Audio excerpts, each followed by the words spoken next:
Ignition sequence starts. 6, 5, 4, 3, 2, 1, 0. Liftoff. We have a liftoff.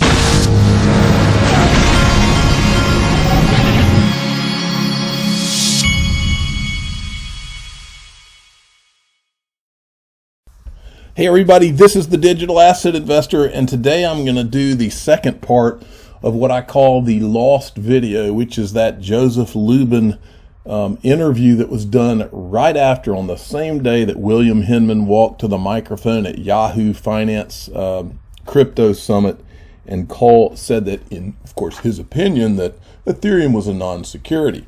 But first, I wanted to show you a couple of things.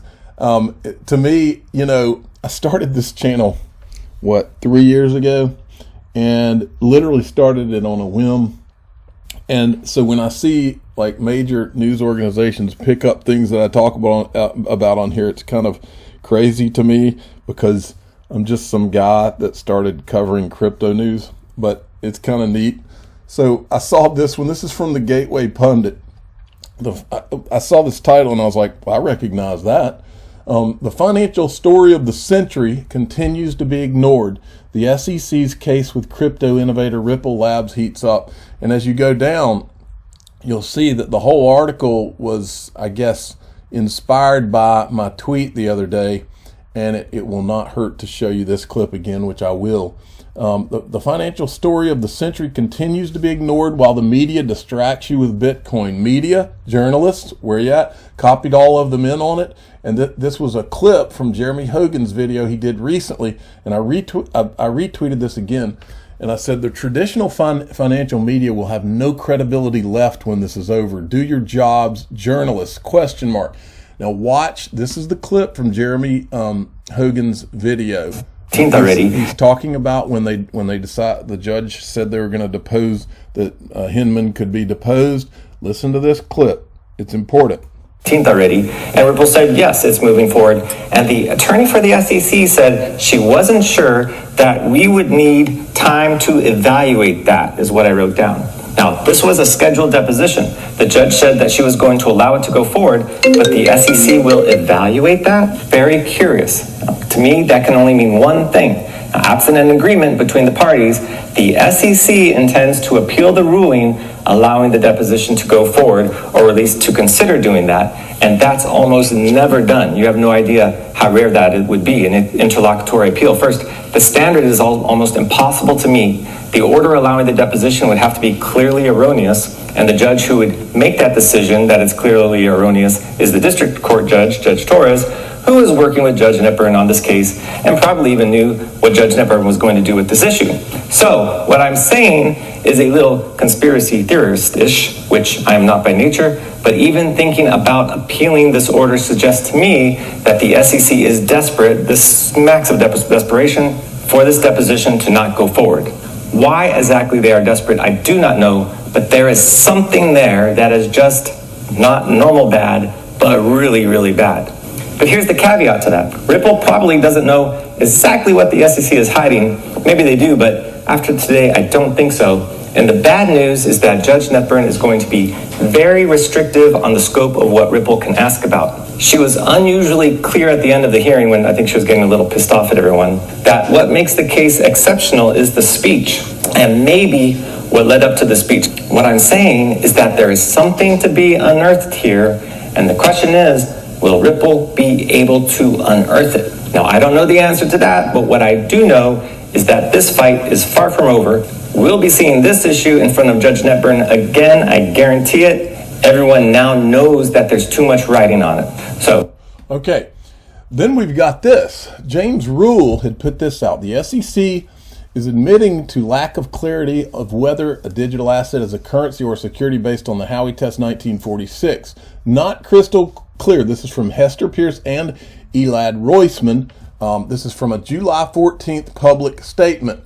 There's a decided lack of clarity from market participants around the application of the securities laws to digital assets and their trading, as is evidenced by requests each of us receives for clarity and the consistent outreach to the commission staff for no action and other relief.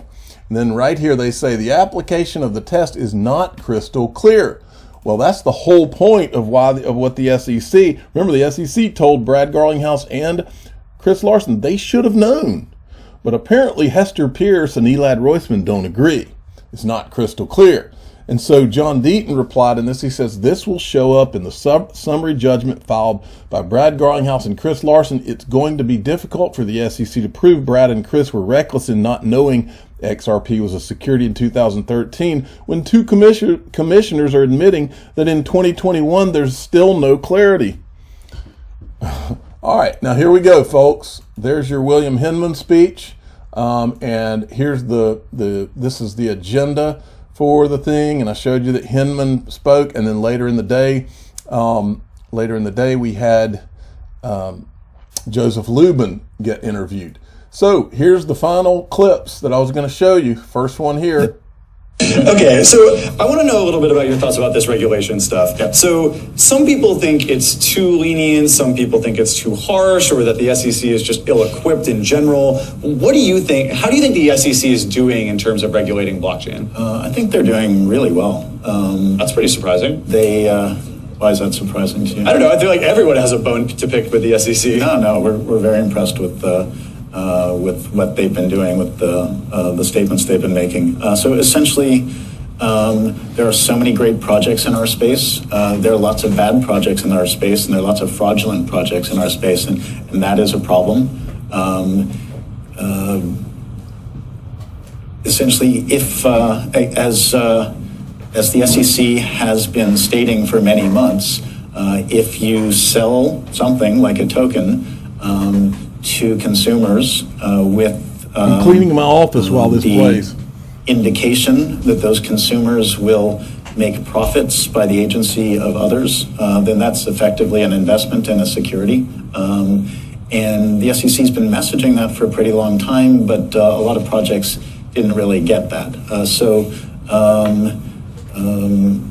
Bill Hinton spoke today more about the decentralization of the platform, but it's also significantly about the Howey test. So you can, and I think his remarks today made that clearer, you can sell a token, issue a token, sell a token that defines some sort of consumer utility on a protocol-based open platform, basically pursuing a network business model as opposed to a company customer business model, which is often adversarial. But on a network business model, you can have lots of different people and companies in different roles without, let's say, an enormous intermediary in the middle sucking up lots of the value. My wife's always yelling at me about how dirty my office is, and so I was trying to clean it while he is talking very uncomfortably about these issues. Now, I noticed, and I think you noticed, how uncomfortable he was even mentioning that even acknowledging that he even remembered what Bill Hinman's name was. Like he was struggling to get it out, almost like if he said it, almost like as if he was thinking that if he said it, it would act like he was too knowledgeable about it. It just seemed really, really uncomfortable because it was. Just like this. If there's a token there, that represents some sort of business logic. It could be membership. It could be consumption of scarce resources.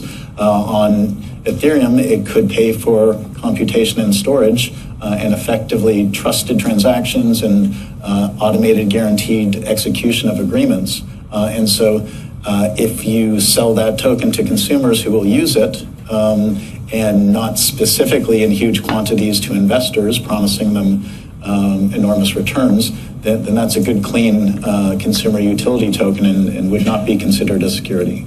So your idea is that basically because you sold Ethereum as being a tool rather than some store of value, and because you approach developers with it rather than more traditional investors. You can sell a store of value. You can sell gold, which people consider to be a store of value, but it's not a security.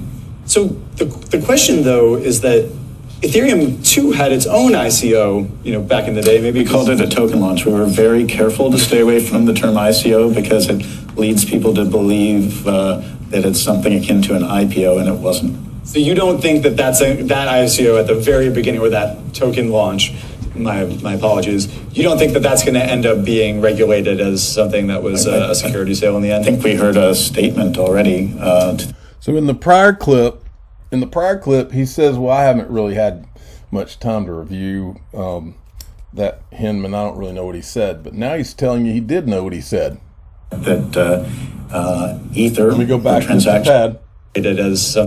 it's something akin to an IPO, and it wasn't. So you don't think that that ICO at the very beginning, or that token launch, my apologies, you don't think that that's going to end up being regulated as something that was a security sale in the end? I think we heard a statement already to the effect that Ether or transactions involving Ether are not considered securities transactions.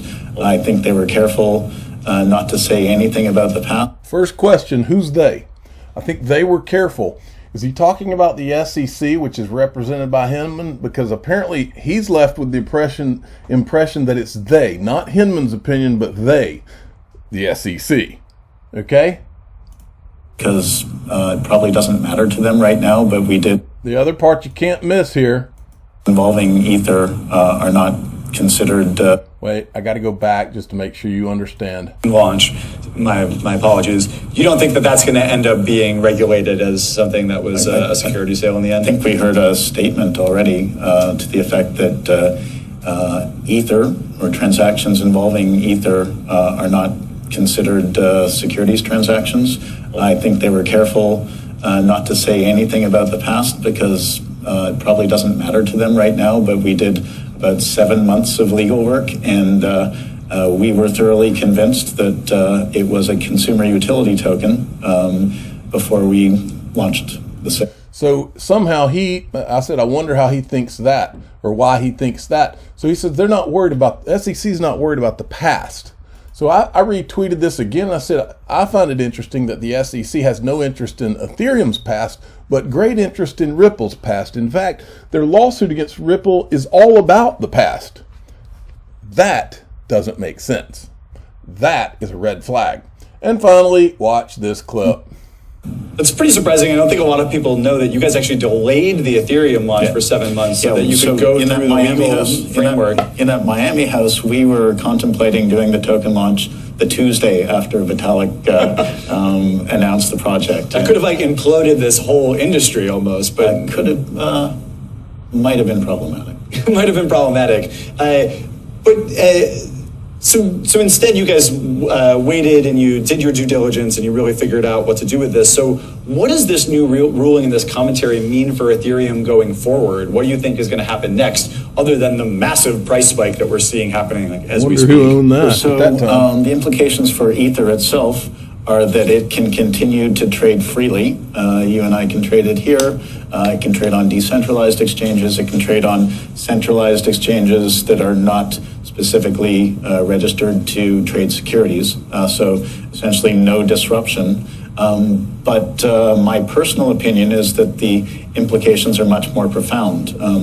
Ethereum is a platform. It's one of these network business model platforms. It's protocol-based open platform on which we can build applications. At our company Consensus, we're building many more protocol-based open platforms that are tied together with a token that has different kinds of business logic, different kinds of incentivization mechanisms to essentially accomplish mechanism design on that platform. And so in journalism, in the music industry, in supply chain, in other creative spaces, in bounties, we are building these protocol-based open platforms with different tokens that we believe we will be able to sell, and we believe that if properly constructed and properly marketed, they won't be considered securities. I'm the digital asset investor. I'm not an investment advisor. This is for entertainment purposes only. Please subscribe, hit the like button, and tell your friends and family that I'm also a researcher and a very wild, crazy, and loco speculator too. Thanks for listening.